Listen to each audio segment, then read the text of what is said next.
वालेकुम वरहमतुल्लाहि वबरकातुहू। आज बहुत प्यारा मौसम है। ए छोटी छोटी बारिश हो रही है ते सीन वेखो किड्डा प्यारा है।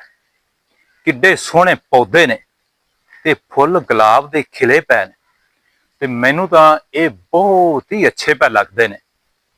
लेकिन एक गल मैं तुहानू दस देवां, हर चीज़ हर बंदे वास्ते अच्छी नहीं होंदी।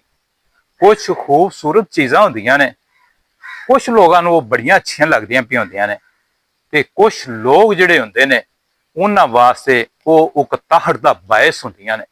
वो चाहते ने भी ये जल्दी जल्दी गायब हो जाए। इनका मकसद ये आ भी जिहड़ा तुहाडा दिल है, अगर तुहाडा दिल खुश है ते तुहानू मंजर भी अच्छा लगेगा ते जे अगर दिल खुश नहीं हैगा ते फिर जिस तरह का मर्जी मंजर होवे, वो फुल गुलाब के पौधों नाल दा की तोड़ के ते टोकरी दे विच अगर तुहाडे सामने भी रख दईए ते तुहाडा दिल नहीं ना खुश ते वो तुहानू अच्छे नहीं लगने। इस मंजर दे विच अगर कोई दो दोस्त जिहड़े ने वो कट्ठे होए होवन ते बड़ी सोहनी जी चाह बनी होवे ते गर्मा गर्म पकौड़े होवन, तुहाडे सामने पकौड़े पै होवन ते चाह तुसीं पी रहे हो ते एक घुट लाओ, एक चुस्की लाओ ते उस तो बाद पकौड़ा फड़ के खान लग पवो ते फिर जिहड़ा उन्हें नज़ारा देना है,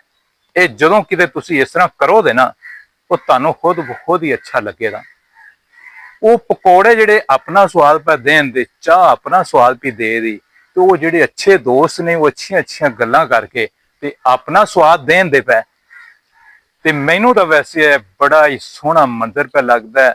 छोटी छोटी बारिश हो रही है, सारा जिहड़े बदल छाए ने, कुछ दरख्त वड्डे ने कुछ छोटे ने ते मेरा दिल नहीं करता भी मैं कमरे दे विच जावां। मेरे कपड़े भी भेजदे ने पै, पर मंजर एडा प्यारा है, मेरा दिल करता है मैं इहदे तो लुत्फ अंदोज होंदा ही रहां।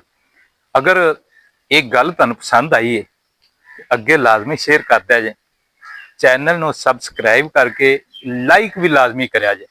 अस्सलाम वालेकुम वरहमतुल्लाह।